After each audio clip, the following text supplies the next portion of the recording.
Hi, this is Zak Mir with the Bulletin Board Heroes here at Zak's Traders Cafe for Thursday, the 10th of April. Starting off with the FTSE 100, where a week ago it was observed that the RSI had gone down to 14 out of 100, which was almost the same as the oversold RSI that we had at the time of the pandemic back in 2020. Obviously, that was a buy point, a very good buy point there near the 5,000 level. And the move down on Thursday last week to 14 was interesting in the sense that obviously with the pandemic we all thought we were going to die, and with tariffs it's not quite the same, but obviously there were fears in the market. Current situation is that we have obviously bounced from that oversold position. We managed to get back into the 77.30 plus zone yesterday, and we actually failed so far today at the just below the floor of that rising trend channel from the end of 2023. So while we're below that, today's peak 81.66, there is the risk of a retest of the 77.30 area. Obviously, that will require some fundamental input as well, and only really back above the 8,000 level as a minimum on an end of day close basis. The old November-January support really gets us back on track at the moment. We are slightly struggling. Moving along to the DAX, and here it was well poised actually before the Trump climb down on tariffs. We were very near the 200-day line, but we were looking for that end-of-day close above it at 19,900, which obviously looks as though we'll get today, even though we are falling from the opening levels. The overall pattern here, I suppose, is of a bear trap island reversal, so gapping down to new lows and then gapping up again. And the only question here is where this market might find support. Perhaps the initial support this week at 20,400 could be a destination. Ideally, that would be the case, or the 200-day moving average. Moving on to the Dow, and here, massive gain yesterday, and I suppose the market closed at the best levels after the Trump climb down, and in fact, even back to our old support line projection, which was notional support there for this market, 40,500. I suppose if the Dow repeats what the other markets have done this morning, we'd be back around the 39,000 or 39,500 level by this afternoon.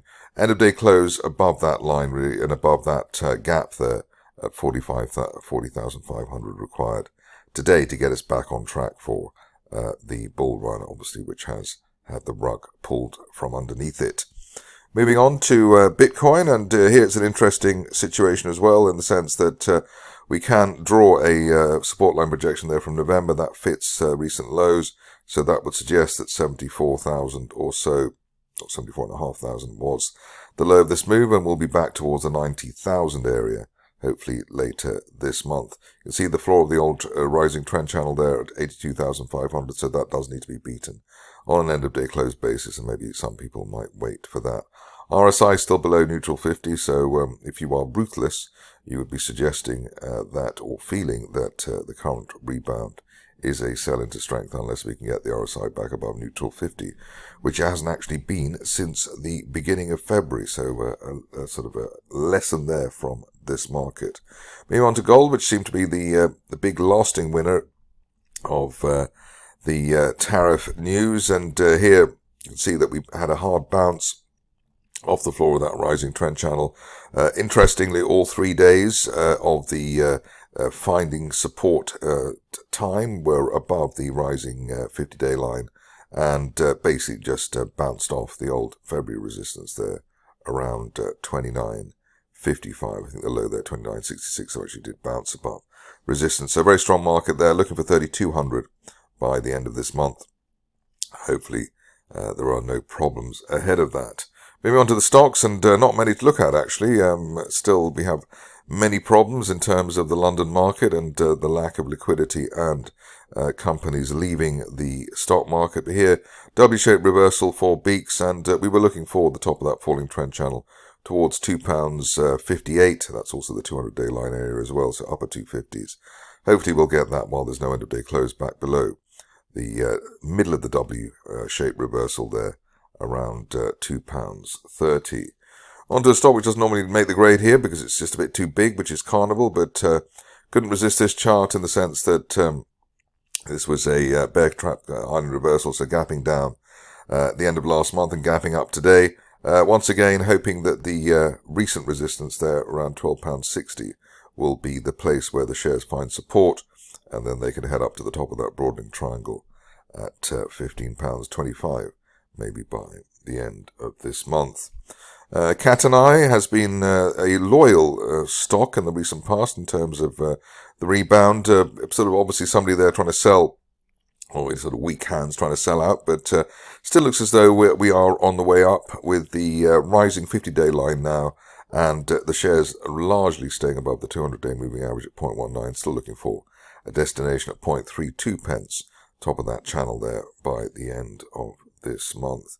Good funding news for EQ Tech today, and a decent move by the company. Here you can see that the shares spiked up, but at least while we're above the 50-day moving average there at 0.55, feeling quite confident that the previous target we're looking for, 0.9 pence, could be hit maybe by the end of next month. I think this month might be a bit too soon, but let's see how the dust settles after the initial spike we had today.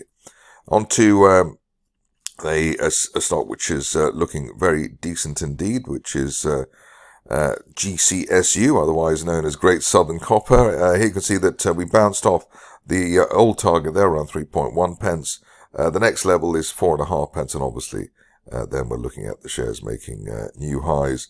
Best case here up to 6.5 pence rather by the end of next month, but the shares looking strong there after that very strong hammer candle that we had yesterday above the rising 50-day moving average.